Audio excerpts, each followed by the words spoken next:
What's up everybody, Ben here, back with another video. It's 2019 and that means the Dakar is on, so all you Rally Raid fans, rejoice.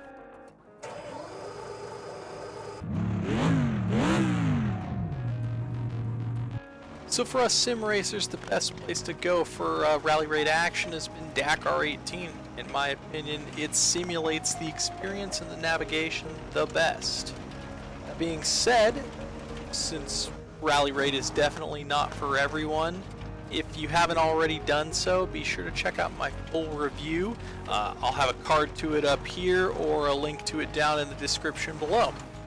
Since I did that review, the team at Big Moon is still plugging away and they're constantly updating and improving the game.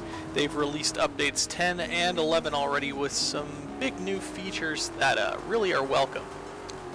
So I figured that I would do a little update addendum to the review just to address those specific things because they actually fixed a few of the complaints I had previously. For full disclosure, a member of the development team over at Big Moon commented on my review and said thanks for the kind words and was wondering if I had tried out any of the new features. I've tried them out and I will give my opinions on them here. Also, Big Moon PR was kind enough to reach out to me and send me a code for the Ari Vatanen Peugeot 205 Turbo car, so I got that and we got some new footage of it here. Hopefully that's on screen right now if I do my editing right, so we can have that awesome Group B car here. Okay, so let's get into what's been updated.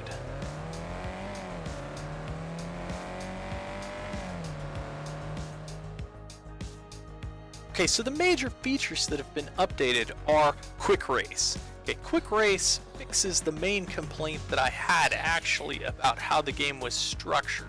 So previously you had to have a career and then go through that career to unlock the stages in free roam, and then you could only drive them with that vehicle that you'd completed them in career mode on.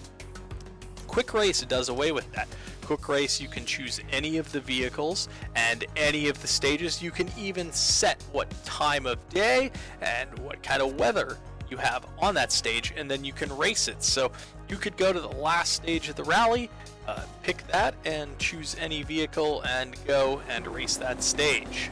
That being said, it would be nice to maybe see Treasure Hunt kind of go the same way, because sometimes I don't want to follow the stage. I just want to kind of go off and explore, and it would be nice to be able to do that in any vehicle without the co-driver yelling at you. Obviously you can turn the audio down, but it's a bit of a pain. So steps in the right direction, definitely. That's probably the biggest thing I wanted to see fixed, and they've addressed it. So in addition to Quick Race, there's also been an update to the tutorial that teaches you about the recovery boards and using the shovel to help you get out of situations where you're stuck.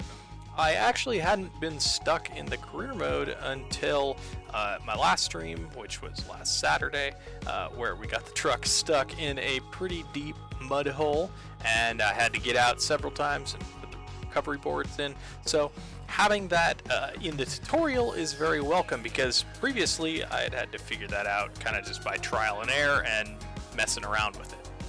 Another big update is that AI can now get penalties and repair times added to their times so that they're not quite so quick. I had seen early on some balance issues when people were playing on the Legend difficulty, that AI were too quick. Now they can get these penalties and it kind of makes up for it, because if you're playing like I have been, you're probably going to have some repair time or penalties that get added. For the non-English speaking world, update 11 added French and Spanish VO options for the co-driver. Hopefully your co-driver VO is a little bit better than the English one, but that's a welcome addition to all those French and Spanish speaking individuals, especially since the race was originally a French race. It's good to have French in there. In terms of other updates, besides these major changes, Quick Race and all the other stuff, there's a lot of UI and control updates that have occurred. Things like wheel rotation definition, view options such as whether the driver is in the cockpit when you're in cockpit view, or whether the hands and wheel are present. Some people like to drive without the wheel in cockpit view. So those are now there. Those are welcome. It's always nice to have options. There were some updates to the Peugeot buggy controls. Previously, I found it to be a little snappy. I think they improved that. Update to the MAN truck, its suspension, collision detection. Headlights and wipers are now automatically on if they're needed. So like if the stage starts kind of in the dark, the headlights are automatically on. That's always nice. Just little kind of quality of life things. Graphics. Headlights now cast shadows on Epic Cinematic for PC players, so better graphics is always welcome. There's a whole lot of split screen UI updates. It's really cool that this game includes split screen. There were some UI elements added for treasure hunt mode. They're trying to make it, more obvious when you find a treasure and things like that.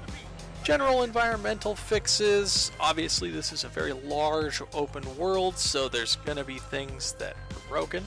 That's fine. Just gotta find them. There were various other bug fixes.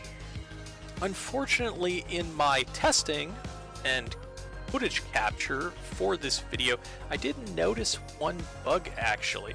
I'm gonna show it here, but it was when I was on a bike and I turned off the HUD, I could no longer use the buttons to advance or rewind the road book when the whole HUD was off. I found that the only way I could do that on the in-game model was to then turn the road book option off, and I'll have footage of that here. Again, I'm not sure if that was there originally. I feel like when I tested that previously, that wasn't broken. There is a workaround, obviously, so I figured it out. But it would be nice if when you just turn the HUD off, you could still advance and rewind the roadbook. Hopefully the developers see this and take note of that. Obviously, when you try to adjust things, sometimes things break. That's development with anything, right? Software is complex. We still have 2 new DLC rallies coming. The Route of 40 and the Inca. Those are coming at some unspecified date in the future, but the UI is all there, up and ready for them. So once you finish the Dakar, you'll have a whole host of new stages on these 2 rallies.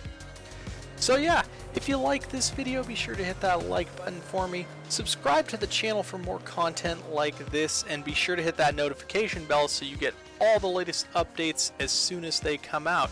Thanks everybody for watching, and I will see you in the next one. Bye for now.